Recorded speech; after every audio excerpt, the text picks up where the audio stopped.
O novo de Deus diante das tempestades.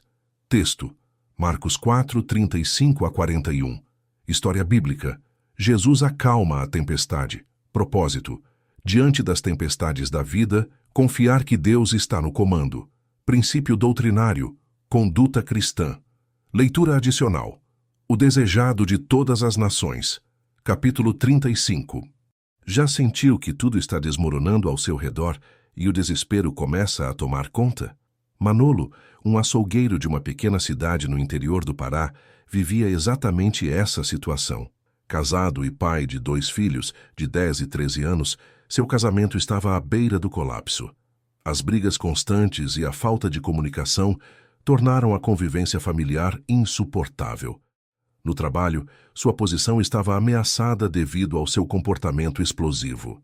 Ele era conhecido por sua sinceridade e por ser bastante correto em tudo o que fazia, mas também por sua impaciência e impulsividade que frequentemente resultavam em agressões verbais. Em 2 ocasiões, ele até jogou pedaços de carne em clientes que questionaram a pesagem dos produtos. Sentindo-se perdido, Manolo estava prestes a perder tudo o que lhe era caro. E você? Sabe como lidar com as tempestades da vida? Será que está passando por um momento em que tudo parece dar errado? Na Bíblia, encontramos uma história que nos oferece uma perspectiva sobre como enfrentar esses desafios. Em Marcos 4, 35 a 41, uma situação aparentemente sem saída é superada de maneira surpreendente. Marcos 4, 35 inicia com uma promessa inspiradora. Você vai chegar ao outro lado. Deus está no comando de sua vida, guiando cada passo. Ele direciona seu caminho, garantindo que você alcance seu destino. Nossa jornada de vida é uma caminhada com o propósito claro de seguir adiante e nos levar para o outro lado. Antes de mergulharmos no verso 36, é essencial entender o contexto anterior. Nos versos 1 a 34, vemos Jesus pregando para uma grande multidão durante todo o dia. Porém, a cena que vamos destacar envolve personagens específicos. No verso 35, encontramos Jesus e seus discípulos, e no verso 36, percebemos que havia outras pessoas em outros barcos. Lembre-se, você nunca está sozinho. O que acontece em sua vida também impacta a vida de outras pessoas ao seu redor. Vale destacar também que Jesus utiliza parábolas para se comunicar com o povo, mas fala diretamente e sem rodeios com seus discípulos. Marcos 4, 33 e 34. Essa distinção é crucial, pois revela quem realmente estava ao lado de Jesus.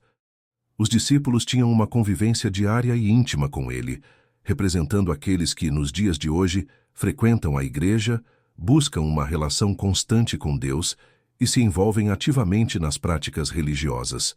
São cristãos dedicados como você e eu, que conhecem a Bíblia, desejam a presença divina em suas vidas e vivem com reverência a Deus. Em Marcos 4, 37, encontramos uma situação desafiadora.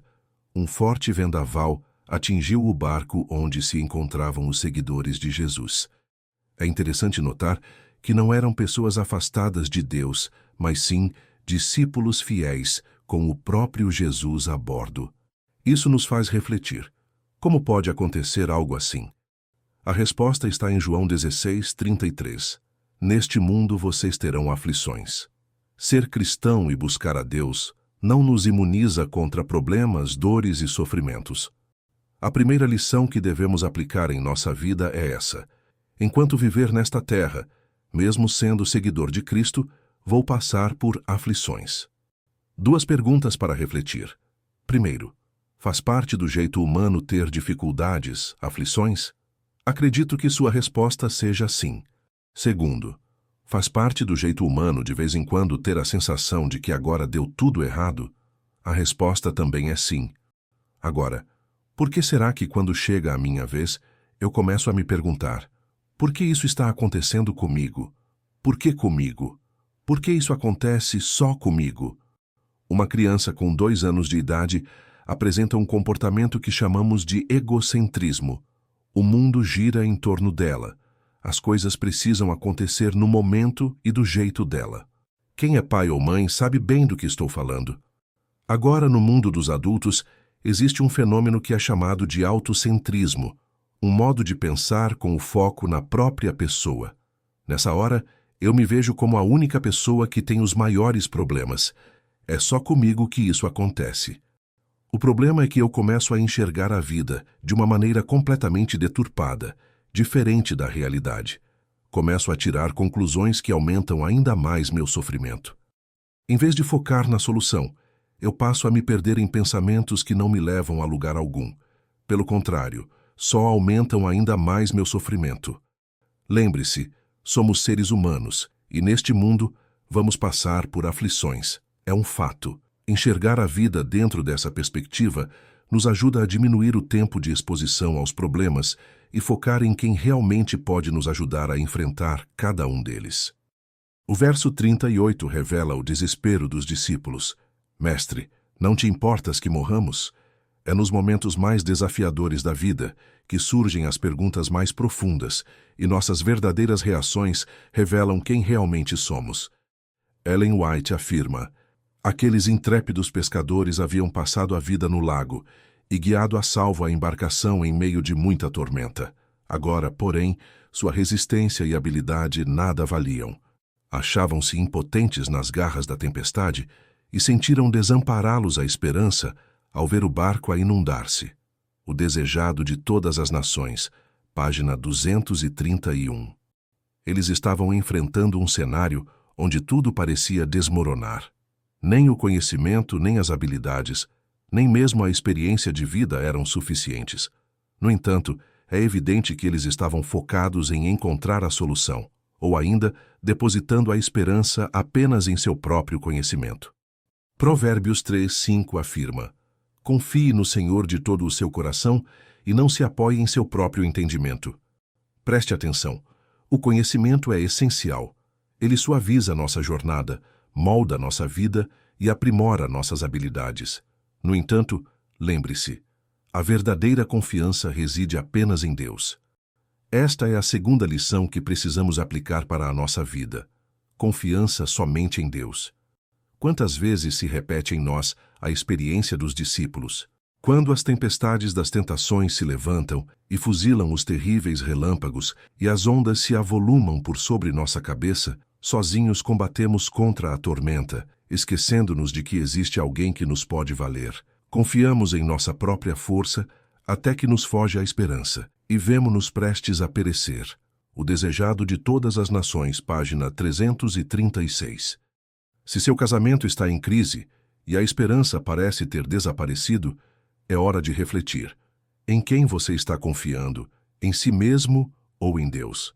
Se seu trabalho está instável e o medo de perder o emprego é constante, pense bem. Onde está sua confiança? Em suas próprias habilidades ou em Deus? Se você enfrenta dificuldades com seu filho e sente que a esperança se esvaiu, pergunte-se: onde está sua confiança? Em seu próprio entendimento ou em Deus? Quando você decidir buscar verdadeiramente o Senhor e confiar plenamente, Ele não apenas renovará sua esperança, mas também trará paz para seu momento presente. E foi exatamente isso que aconteceu. Ao recorrerem a Jesus, Ele prontamente atendeu à situação. Marcos 4:39. O verso 39 destaca a palavra bonança, que descreve um mar calmo, ideal para a navegação. Mais do que isso, bonança simboliza paz, tranquilidade e felicidade. O Deus que trouxe paz aos discípulos no barco é o mesmo que está aqui agora, dizendo para você: aquiete-se, acalme-se, você vai chegar ao outro lado. Em mim, você encontrará paz. A verdadeira paz não é a ausência de tempestades, mas a confiança de que, apesar delas, tudo está sob controle. Não o nosso controle, mas o controle de Jesus. Mesmo quando perdemos as rédeas e o barco está à deriva, Jesus está no comando.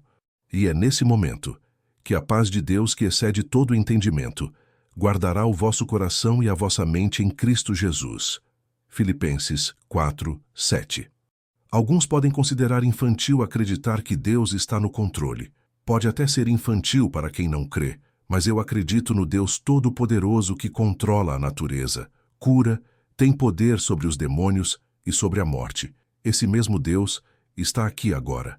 No verso 40, após a tempestade se acalmar, Jesus questionou o medo e a fé dos discípulos. Eles estavam constantemente em contato com o Evangelho vivo, alimentados diariamente pela palavra de Deus.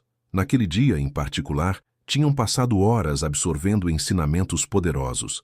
Jesus agora os colocava à prova, esperando que internalizassem tudo o que haviam aprendido. Hoje, assim como no passado, somos desafiados a colocar nossa fé em prática. Lemos a Bíblia e sabemos que podemos confiar em Deus. Mesmo que passemos pelo vale da sombra da morte, não devemos temer, mas, e quando chega a hora de aplicar esse conhecimento em nossas vidas? As lutas que você enfrenta são únicas, mas quero lembrá-lo com convicção de duas promessas divinas. Primeiro, lancem sobre ele toda a sua ansiedade, porque ele tem cuidado de vocês. 1 Pedro 5, 7. Segundo, eu o instruirei e o ensinarei no caminho que você deve seguir. Eu o aconselharei e cuidarei de você. Salmo 32, 8. Nesses momentos, Deus envia pessoas, livros, sermões, cursos e amigos para guiar e assegurar que você atravesse os desafios com segurança. Além disso, enquanto você caminha com fé, sua vida se torna um testemunho vivo para muitos, inspirando e encorajando outros a confiarem em Deus, porque você passa a falar da sua experiência. Foi exatamente isso que aconteceu. E podemos constatar no verso 41, quando enfrentamos problemas e buscamos a Jesus, não conseguimos guardar isso apenas para nós mesmos. Começamos a transbordar e a compartilhar com os outros. Hoje pode parecer difícil entender essa mensagem, especialmente se você está no meio de uma tempestade. No entanto, chegará o dia em que essa situação pesada se transformará em um meio pelo qual Deus usará sua vida para testemunhar para os outros barcos que acompanhavam você, as outras pessoas que foram impactadas por sua experiência. Eis nossa terceira lição. A aflição de hoje se tornará um poderoso testemunho do agir de Deus em minha vida para inspirar os outros. Lembra do Manolo?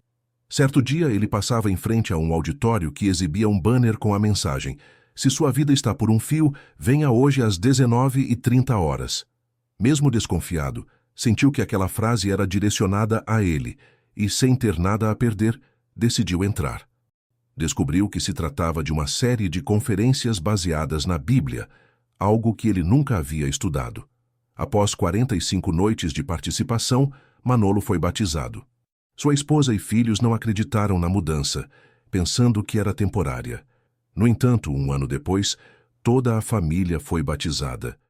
O que é a influência de um marido e pai cheio do poder de Deus? Manolo, que poderia ter sucumbido à maior tempestade de sua vida, escolheu encontrar-se com Deus e entregar sua vida a Ele. Sua transformação foi profunda. Ele se tornou gerente do açougue onde trabalhava e, posteriormente, abriu seu próprio negócio. Hoje ele possui um mercado com 20 funcionários e todas as manhãs realiza um breve culto com sua equipe. Manolo vive uma nova vida, repleta de fé em Deus, e compreende que, mesmo em meio às tempestades, é possível encontrar paz. Ele também reconhece que sua vida é um testemunho poderoso do agir de Deus para os outros. Enfrentar as tempestades da vida só é possível com a força de Deus. Se você está pronto para confiar plenamente nele, convido-o a orar comigo. Senhor, peço-te paz neste momento. Há situações que nos fazem perder o chão, e eu te imploro para acalmar meu coração e me ajudar a ver-te em meio a essa tribulação. Que meu olhar esteja fixo em ti, pois só tu trazes descanso nas aflições. Mostra-me o que devo fazer e pensar durante essa tempestade. Entrego minha vida em tuas mãos, em teu nome. Amém.